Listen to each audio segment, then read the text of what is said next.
Terima kasih pemirsa, Anda kembali bersama kami dan kita di segmen Market Buzz. Kami mulai segmen ini dengan informasi dari emiten PT Kalbe Farma Tbk atau KLBF mengincar pertumbuhan penjualan dan juga laba bersih di kisaran 8 hingga 10% hingga akhir tahun 2023. Dan pemirsa, angka tersebut sedikit lebih rendah jika dibandingkan dengan target kinerja keuangan di awal perseroan yaitu di 13 hingga 15%.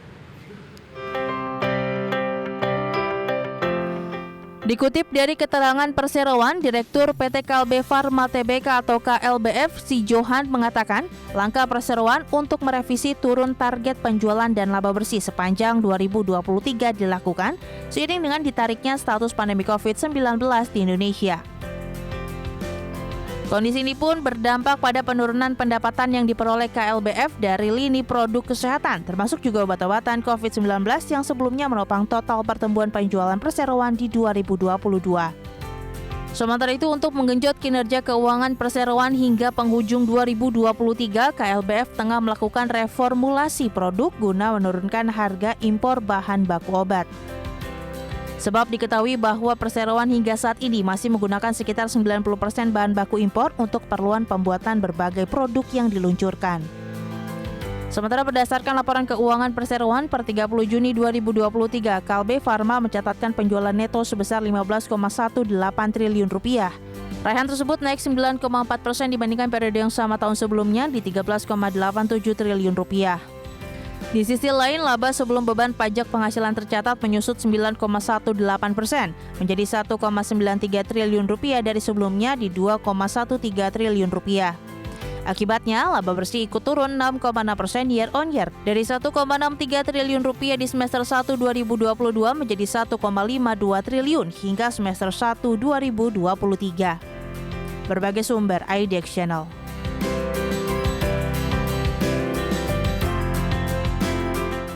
Sementara itu, pemirsa, indeks harga saham gabungan ditutup turun di zona merah pada perdagangan di awal pekan kemarin. IHSG anjlok 107 poin atau 1,57% pada level 6.741.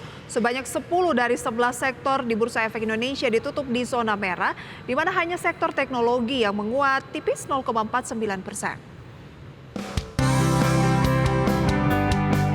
IHSG ditutup merosot di zona merah pada perdagangan 23 September 2023. Mengutip data Bursa Efek Indonesia via RTI Business, IHSG anjlok 107,20 poin atau 1,57% ke level 6.741,96.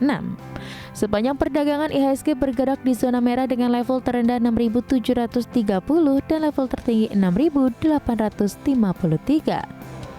Sebanyak 10 dari 11 sektor di BI ditutup di zona merah. Sektor yang turun paling dalam adalah sektor infrastruktur 3,27%, sektor energi tertekan 2,63%, kemudian sektor transportasi melemah 2,16%, sektor barang baku turun 2,03%, lalu sektor properti dan real estate melemah 1,68%, disusul sektor perindustrian tertekan 1,33%. Lalu sektor keuangan terkikis 0,94%, sektor barang konsumer primer turun 0,86%, disusul sektor kesehatan melorot 0,43%, dan sektor barang konsumer non-primer tertekan 0,35%, hanya sektor teknologi yang menguat 0,49%. Adapun jajaran saham yang masuk dalam top gainers adalah Gotoh, Aces dan Kayu, sedangkan saham yang masuk jajaran top loser yakni BERN, MEDC dan ASII. Total volume perdagangan saham di BI mencapai 26,50 miliar dengan nilai transaksi 8,74 triliun rupiah. Ada 430 saham yang turun, 148 saham yang naik, dan 175 saham lainnya tak berubah alias stagnan. Tim Liputan IDX Channel.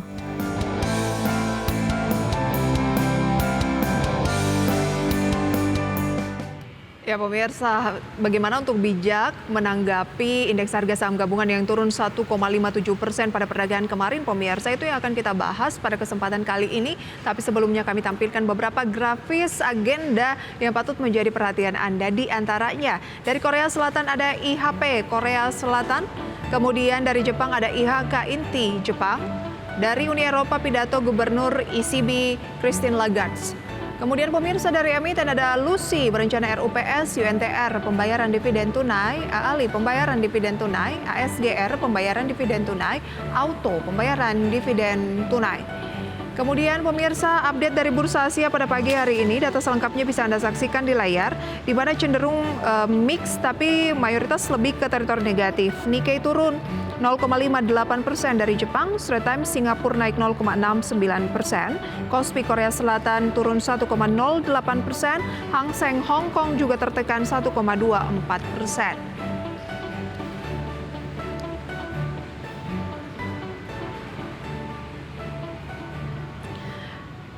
Dan untuk membahas seputar market pada pagi hari ini di segmen Market Buzz sudah tersambung melalui video conference bersama dengan Mas Kenji Putra Cahaya, Head of Business Development PT FAC Sekuritas Indonesia.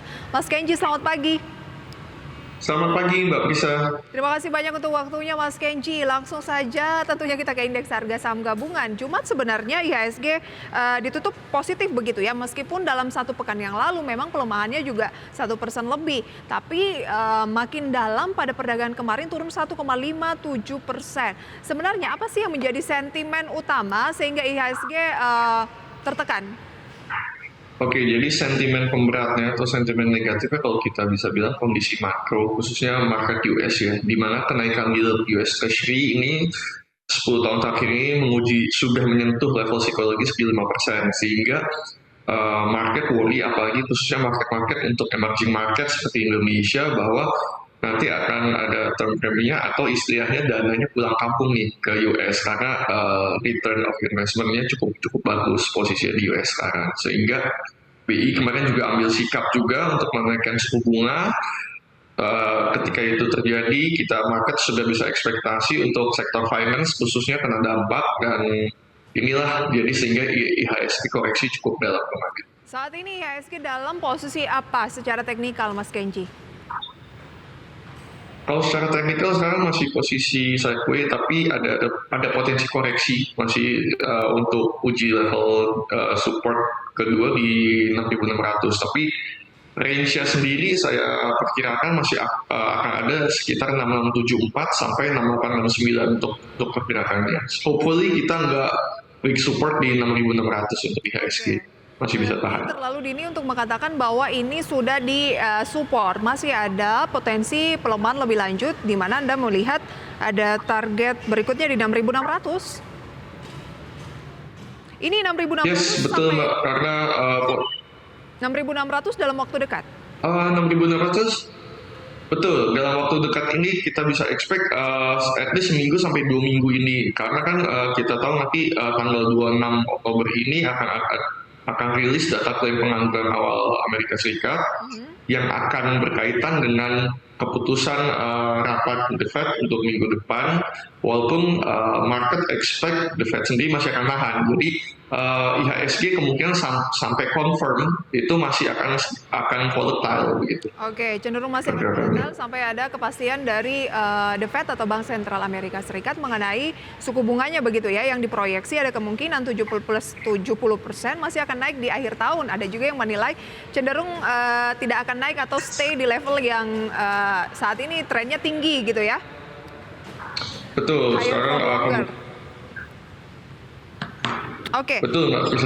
Yes. Nah, kalau dari dalam negeri sebenarnya kan ada sentimen yang harusnya positif nih, di mana paslon Pilpres kan sudah komplit mengumumkan siapa cawapresnya. Biasanya kan indeks harga saham gabungan belakangan kan lebih bergeraknya itu anomali ketika bursa global negatif, dari dalam negeri masih ada penguatan diiringi dengan sejumlah saham-saham yang auto reject begitu ya, auto reject atas bahkan. Anda melihat kayaknya sentimen politik saat ini apakah sudah di price in atau bagaimana?